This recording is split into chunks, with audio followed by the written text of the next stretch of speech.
안녕하십니까. 이충건 방송의 이충건입니다. 오늘은 독서 평설로 처세술에 대해 데일 카네기가 서술한 성공하는 사람들의 행동 습관 제2부에 대해서 말씀을 드리겠습니다. 제가 책을 읽고 나름대로 소화해서 중요하다고 생각하는 부분만 요약해서 말씀을 드리겠습니다. 제2장 3절에서는 항상 창조적으로 살아라 라고 강조합니다. 우리가 어린 시절부터 노년에 이를 때까지 자신이 계속 추구하는 목표가 있다면 그것은 자신의 자아상을 확립할 것이라고 이야기를 합니다. 실패는 곧장 잊어버리라고 합니다. 당신은 실패한 적이 없다고 생각해라. 그리고 이제 무에서 다시 새롭게 시작하는 것이다 라고 생각하라는 것입니다. 이때 당신이 실패했다고 자책을 해봐도 변경되는 것은 없고 당신만 괴로울 뿐이라고 강조합니다. 과이고 장애인인 여자아이 윙기가 골목 두목이 된 사례를 말씀드리겠습니다.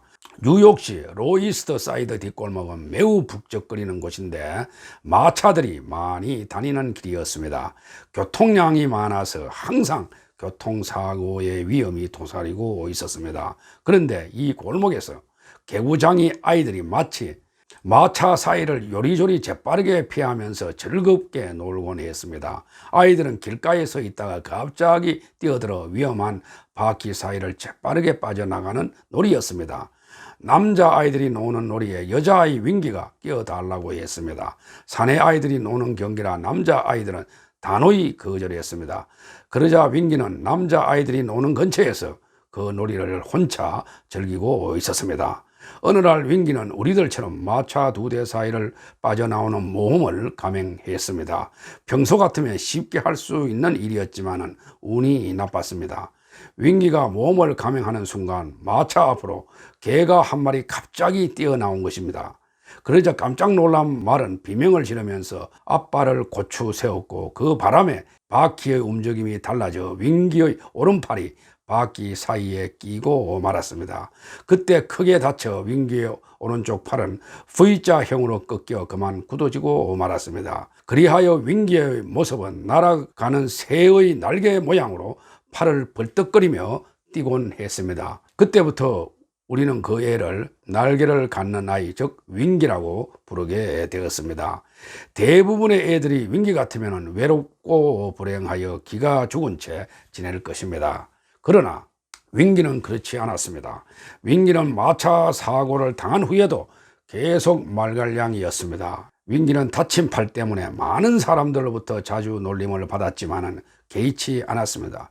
그녀는 여전히 쾌활했고 자기 자신을 결코 포기하지 않았으며 이스터 강변에서 자신의 새로운 생활까지 발견했습니다. 이스터 강에 배가 들어와 짐을 내려놓으면 덩치가 큰 노동자들이 그 짐 덩어리를 갈고리에 찔러 넣어 어깨에 메고는 옮겼습니다. 노무자들은 쨍쨍 내리쬐는 햇볕 아래서 몇 시간이고 중노동을 계속해야 했습니다. 윙기는 그 작업을 구경하면서 주변에 자주 갔고 그중 한 노무자와 친하게 지내게 되어 잔심부름을 하게 되었습니다. 그때부터 윙기는 V자형 오른손을 앞뒤로 신나게 벌떡거리며 왼손으로 물통이나 도구 따위를 주워들고 열심히 날랐습니다. 마침내 윙기는 이스트강 부두의 명물이 되었습니다. 그 애는 열심히 일을 해서 점심 식사를 스스로 해결하고 급료까지 받게 되었습니다. 맡긴 일도 열심히 하여 부두의 노동자들은 누구나 칭찬하곤 했습니다. 그런데 어느 날 우리들이 한창 놀고 있는데 갑자기 쇠를 자르는 듯한 날카로운 비명 소리가 들려왔습니다. 거기선 일행 중 한 사람이 레드였습니다. 레드는 모래 운반선과 장교 사이에 점점 빠져들어가는 사고를 당한 것입니다. 그냥 놔두면 그것에 눌러 죽게 될 양상이었습니다.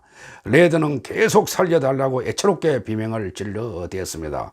레드가 끼어 있는 곳에 접근할 수 있는 자리가 너무 좁아서 한 명이 겨우 들어갈 공간만 있었습니다.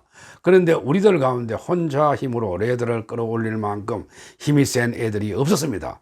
이때 윙기가 자원하여 구하러 달려 들어갔습니다. 왼손을 내밀어 레드의 손을 잡고 단숨에 끌어올렸습니다. 윙기는 부도에서 일하는 동안 왼팔은 오른팔의 목까지 매우 강해져 있었던 것입니다. 그녀는 마침내 레드를 구해 우리의 영웅이 되었고 만장일치로 우리 패거리의 두목이 되었다는 이야기입니다. 그녀는 단순한 말강냥이가 아니라 불굴의 정신과 강인한 의지를 가진 대단한 소녀였습니다. 윙기는 자기의 장애에 굴하지 않고 적극적인 생각과 행동으로 불행을 극복하고 나중에는 한 가정의 어머니로 성공했다고 합니다. 그리고 자신의 자아상이 약하면 온갖 잡념이 마음을 어지럽히게 된다고 합니다. 이를 억제하기 위해서는 자신의 과거 성공을 항상 마음속에 그려보고 자신의 과거에 행복했던 때를 회상하라고 합니다. 또 당신은 절대로 자기를 평가절하하지 말고 당신이 창조적인 생활을 하려면 부정적인 관념의 체면 상태에서 빠져나오지 않으면 안 된다고 강조합니다. 실패는 성공의 밑거름입니다. 우리가 아무것도 하지 않으면 전혀 실패하지 않습니다. 당신이 어떤 행동이나 계획에서 실패를 저지르는 것은 당신이 인간일 뿐 신이 아니라는 증거에 불과합니다. 토마스 에디슨은 수많은 실패를 거듭한 끝에 수많은 발명을 한 것입니다. 에디슨은 실패에서 많은 것을 배웠고 그 실패의 터전 위에 당당히 성공을 거둔 것입니다. 실패의 체험이 없는 곳에는 결코 어떤 창조도 없는 것입니다. 성공의 비결은 실패를 훌륭한 기회로 삼아서 그것을 극복해 나가는 데 있습니다. 자신의 피로와 고민을 물리치는 방법으로 책장에는 당장 필요한 서류만 놓아두라고 합니다. 미국 대법원 원장을 역임한 찰스 에반스 휴스는 인간은 가로가 원인이 되어 결코 죽지는 않는다. 쓸데없는 낭비와 여러 가지 고민이 죽음의 원인이라고 했습니다. 맞는 말입니다. 일을 처리할 때도 가장 중요한 일부터 먼저 처리하고 문제는 가급적 그 자리에서 바로 해결하라고 합니다.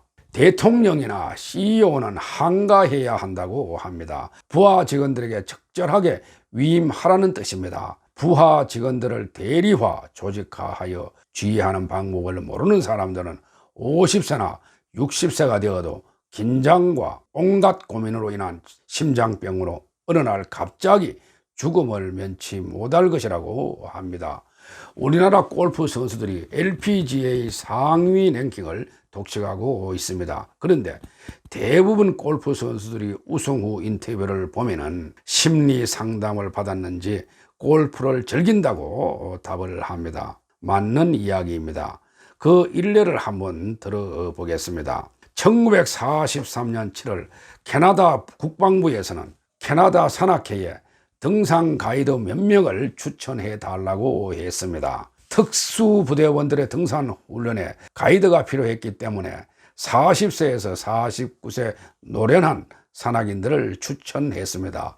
그들은 젊고 건강한 군인들을 인솔하여 빙하를 건너고 설원을 횡단했으며 절벽을 오르고 마침내 산 정상에 올랐습니다. 그러자 원기왕성하던 군인들도 완전히 지치고 말았습니다. 군인들보다 훨씬 나이가 많은 가이드들은 군인들처럼 완전히 지친 사람은 없고 약간 지친 것이었을 뿐입니다. 20대의 젊은 군인들이 40대의 가이드보다 몹시 지친 이유는 무엇일까요? 그것은 군인들이 등산하는 것의 지겨움을 몹시 느꼈기 때문에 필요해진 것입니다. 40대, 50대 가이드들은 등산에 흥미를 가지고 있었기 때문에 한 명도 지치지 않았던 것입니다. 이를 즐기는 사람이 이길 수 있다는 것을 증명한 것입니다. 고질적인 불면증을 치료하는 5가지 방법에 대해서 이야기를 하고 있습니다. 만약 당신이 불면증으로 고생을 하는가, 그렇다면 국제적으로 유명한 법률학자인 사무엘 안트마이어가 일생 동안 숙면한 적이 없었다는 이야기에 흥미를 가질 것입니다. 안트마이어는 대학에 다닐 때 천식과 불면증으로 몹시 고통을 받았습니다. 밤에 잠이 오지 않아 엎치락뒤치락 하다가 잠을 못 자곤 했는데 어느 날부터 밤에 일어나 공부를 하기 시작했습니다. 그는 대학에서 각종 우동상을 독차지하고 마침내 뉴욕 시립대학의 천재라는 칭송을 받았습니다. 그 후 변호사 개업한 뒤에도 불면증은 계속되었지만은 자연히 나를 스스로 돌봐준다며 넘어갔습니다.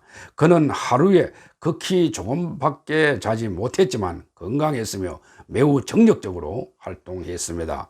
그는 남이 잠자는 동안에도 열심히 일을 했기 때문에 변호사 수임료도 올라갔고 사건도 많이 맡았습니다.